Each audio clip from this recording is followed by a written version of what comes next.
If you're like most leaders, you're facing an increasingly difficult business landscape, which is making leadership even more challenging. The popular narrative is develop a more resilient mindset. The reality is, exactly how do I do that? I'm Jane Singer, and welcome back to A Seat at the Table, where we sit down each week with industry leaders, innovators, authors, and entrepreneurs to find out what's working, what's not, and what we might want to try ourselves. Today we're joined by Courtney Seard, a senior executive advisor and leadership development expert who helps organizations build future-ready, high-performing leaders. Thank you so much for joining us here today on A Seat at the Table. I'm really excited to have you on the show. I think that what you are talking about today is something that so many people who are listening to this program will really be able to relate to. Thank you very much. I'm really happy and excited to be here with you. I'm incredibly passionate about what I do, and I am excited to share to, give some tips and techniques to other individuals out there. Yeah, excellent. Well, let's start off with, what would a sustainable high performance really look like in today's high pressure environment?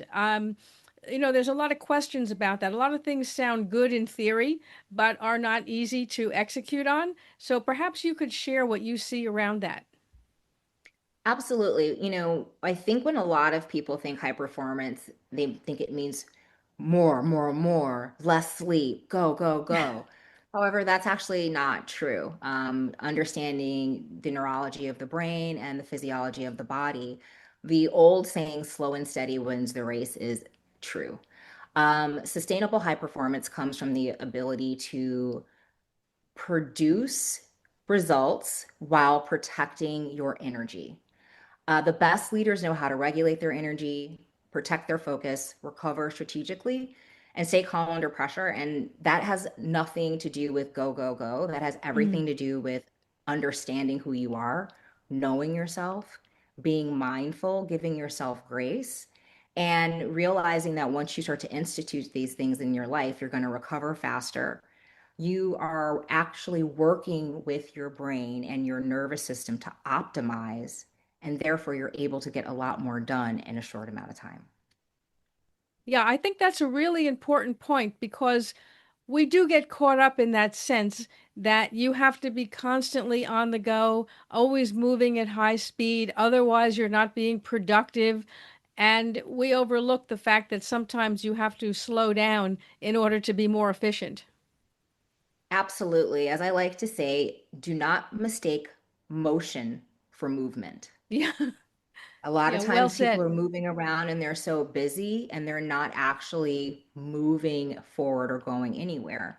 And that comes from slowing down, being strategic. Again, I'll say it consistently, haste makes waste, Mm. slow and steady wins the race. Yeah, yeah, absolutely. Well, I'm really glad that you brought that up. Now, what are some of the most common mistakes that you see leaders make when they're trying to lead under pressure or in hybrid environments?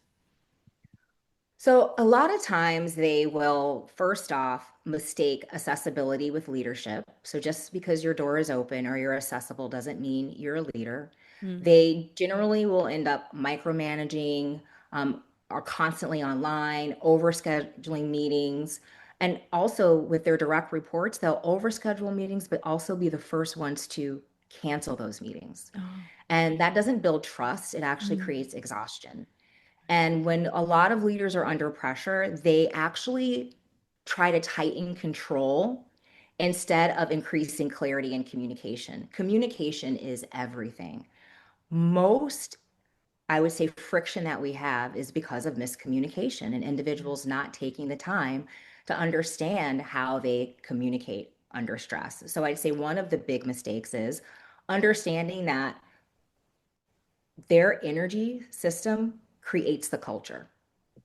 So when they are communicating under stress, how do you not say, well, I was just stressed? Mm. It's learning the techniques to, I would say, combat that, to have the emotional leadership resilience to not be stressed, right? To have that pause. It's also not knowing how to properly give feedback. Mm. So often people harp and don't tell people actually the action, the activity, what they want that person to develop. They'll just say over and over again what didn't work, harp on and on and on, but never develop a person. And I always say, tell a person what you want them to do because the body, is a robot designed to do what the brain, the computer, programs it. And the computer program is all programmed by language and communication. And another thing that leaders also make a mistake is they don't allow and provide people the space to be psychologically safe. Mm. So leadership truly is about energy and emotion transfer. And teams absorb your energy because 55% of how we communicate is our physiology. So regardless of what you say, your tone is going to give it away and your body language. It's not knowing how to properly communicate and maintain their, I would say, poise.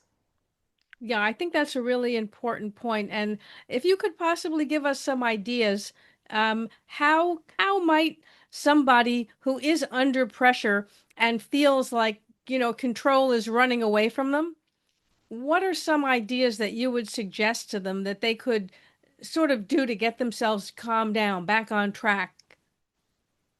One of the first things is your breath. It's Okay. so contrite. You hear it all the time. However, again, it's what's happening neurologically in my system. When we're Mm. stressed, our cortisol increases. When we are stressed, we're not breathing, we're not getting oxygen, we're going into fight or flight, we're not able to be creative, and everything spirals out of control. So, my first piece of information is start breathing.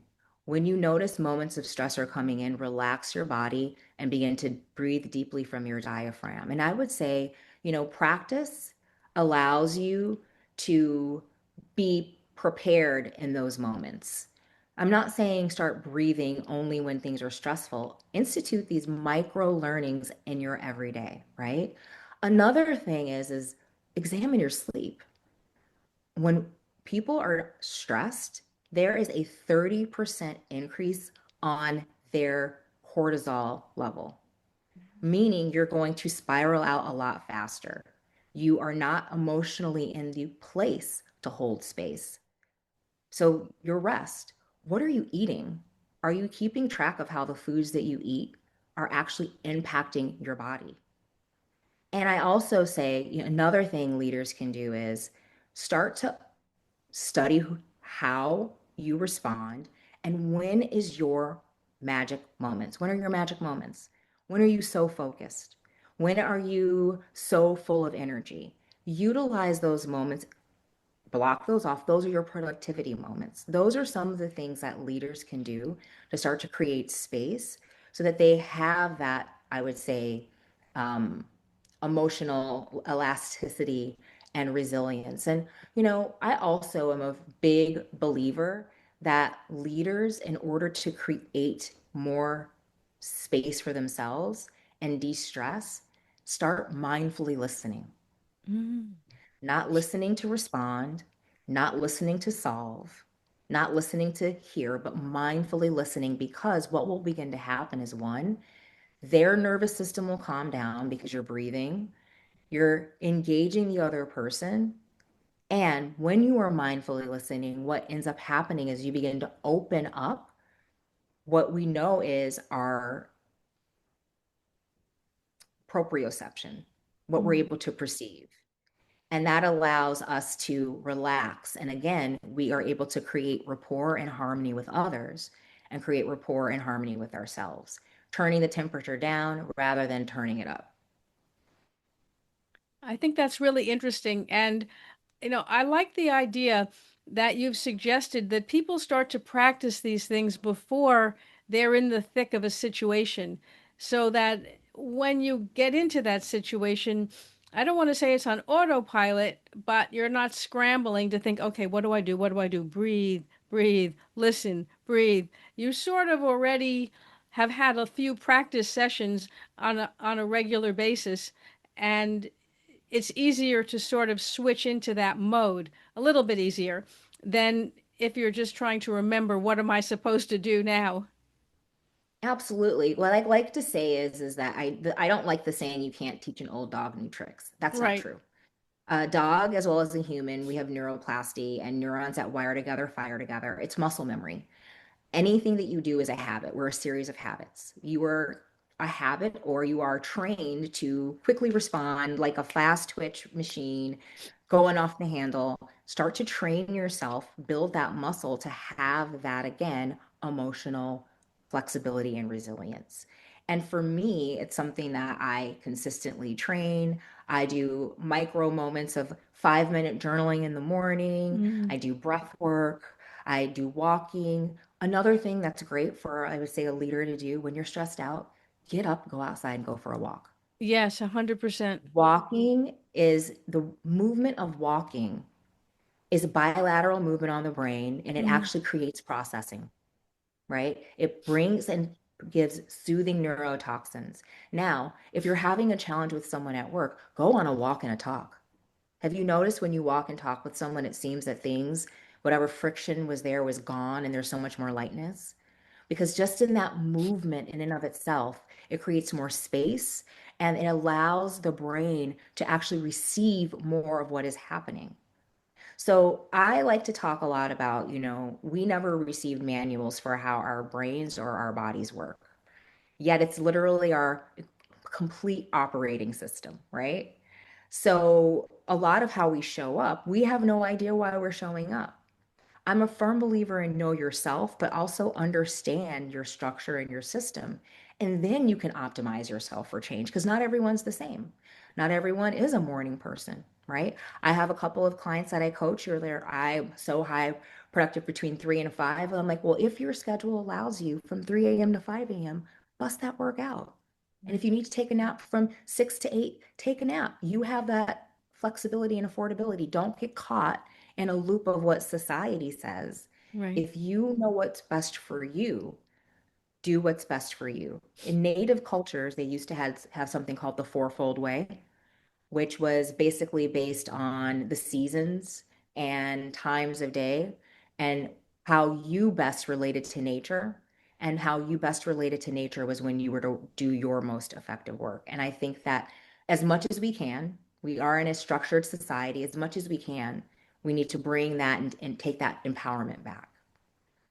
I think that's really interesting. And you're right. I mean, obviously, we live in a different day and age, but it doesn't mean that we can't bring in certain touch points from other eras or even from other cultures that could possibly help us, right, to create a more of a hybrid situation that might be more productive or help us to manage around other things, that we're facing in life.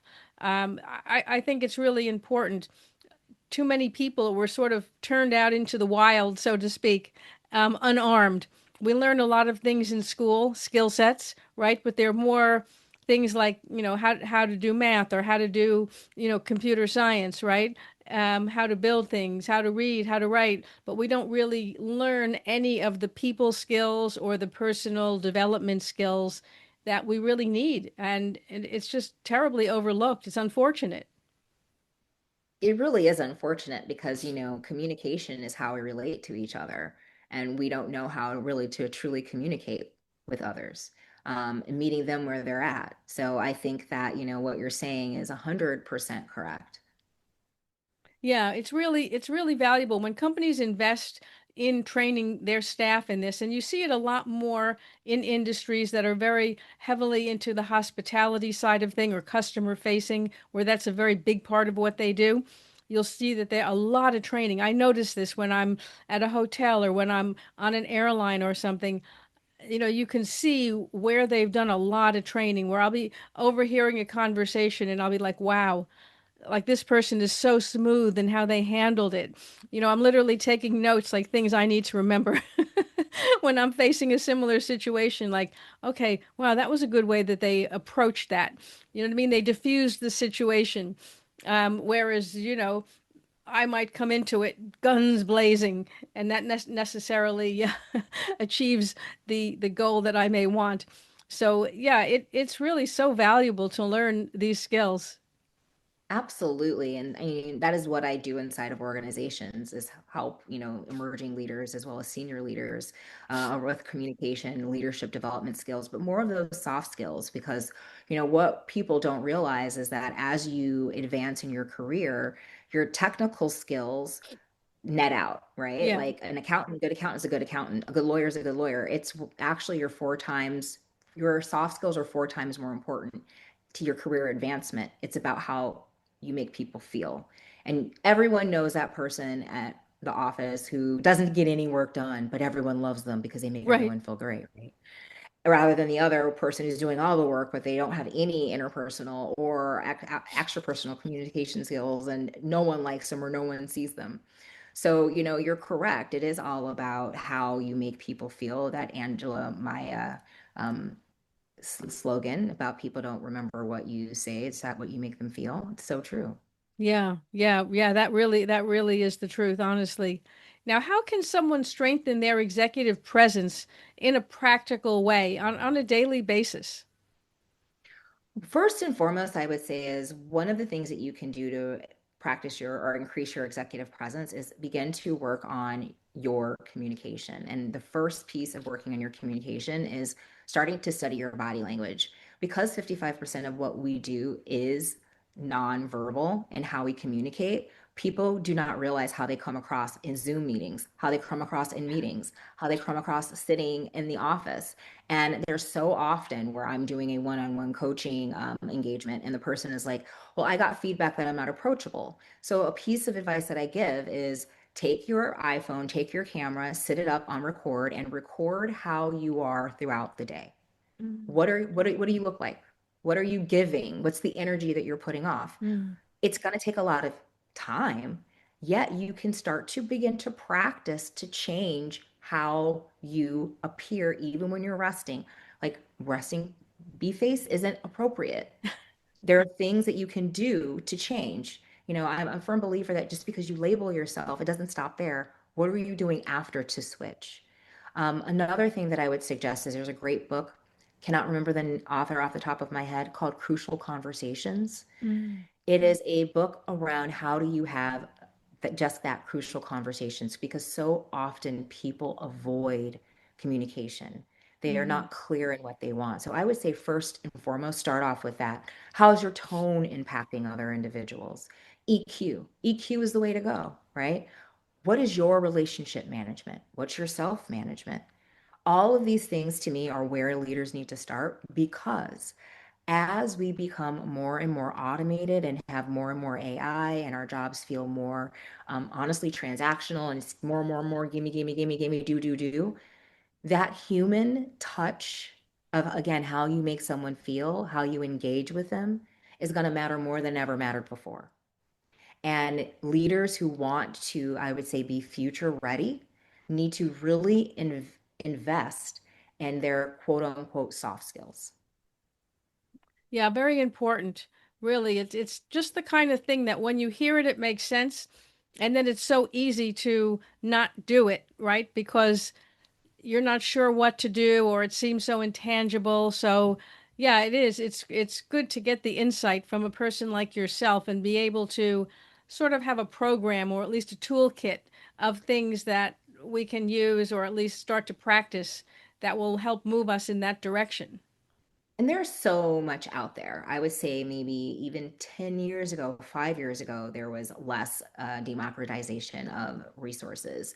A great resource for you if you're interested in learning and want to continue to grow, are master classes. Get a subscription to Right. master class. Like there's so many things on communication, team building, leadership, where you can, put yourself in the game. I think one of the things that I've noticed in working with leaders that's a little different, especially when I'm inside of orgs, I'm not talking about the one-on-one leaders that reach out to me individually, but when I'm inside of orgs is that, about 20, 30 years ago, if you wanted a promotion, that person went to night school, right? They got their MBA, they took the extra certificate. Something shift where people just felt entitled, like I've been here long enough, I need to do it. Right. And I'm working with someone who we're developing into a senior leader at an org, and I started asking, well, what books have you read? What podcasts? What? Nothing, nothing, nothing, nothing. And it was kind of like, so where did you think you were going to develop this skill set? And why do you think you should move to that next level if you're not taking your development into your own ownership? And that's what I'd say to everyone. There is no excuse anymore. The resources are there. It's cheap, it's easy, or you can pay as much as you want for it.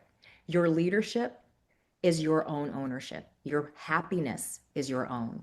Go out and find it. It's not only because you deserve it, but we actually impact people around us. And if the world were a lot more present and individuals knew how to communicate with themselves kindly and with others, I really do know for a fact that we'd have a better human experience.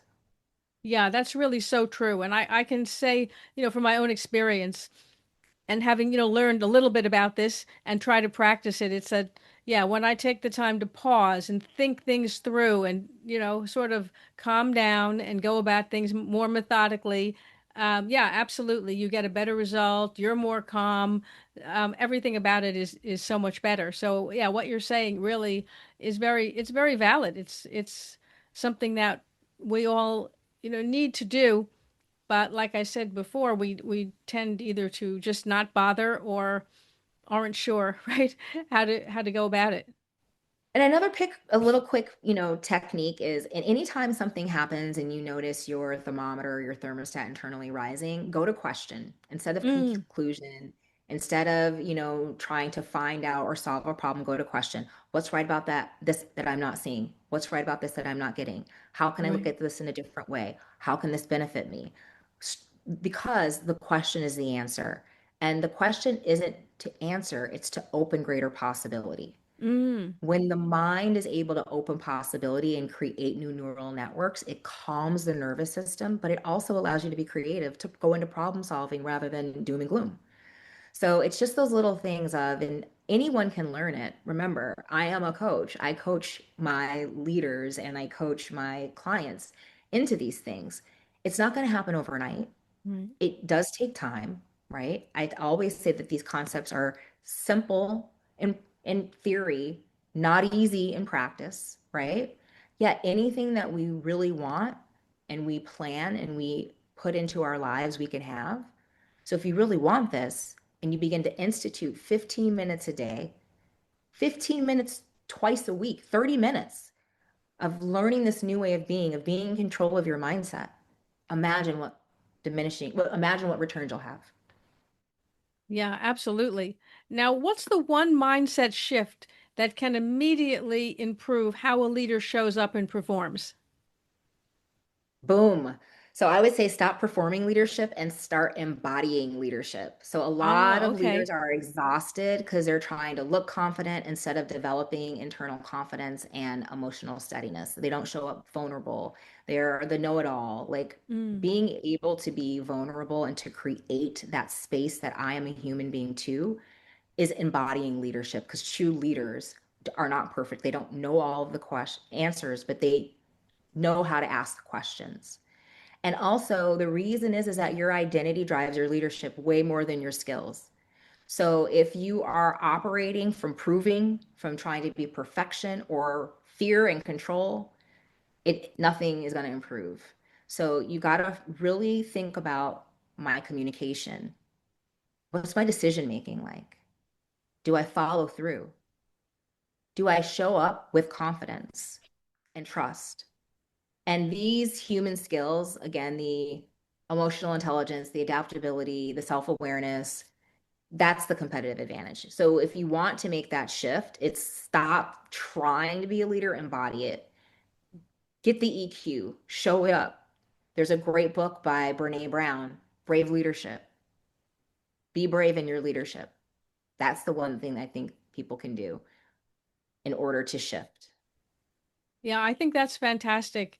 Well, Courtney, you've shared so many great points and insights, and really, this has been like its own little mini masterclass. um, Thank you so much for having me. I really appreciate it. Oh, it's my pleasure. And I think everybody listening to this has really taken away at least something, if not many things. I'm going to have all the details where people can connect with you, either in the show notes if people are listening to this as a podcast, or if they're listening to it as a video, it'll be in the description area. So I think people will have their own questions and want to reach out to you. But, thank you so much for joining us today on A Seat at the Table and just sharing so many fantastic insights. Thanks for being with us here today on A Seat at the Table. If you'd like to see some of the other episodes, head on over to our podcast website at seat.fm. That's SEAT.fm. There's also a link here in the show notes. And if you're thinking that you'd like to be a guest on the show, you'll find information on how to apply there as well. Thanks again for joining us. I'm Jane Singer, and I will see you in the next episode.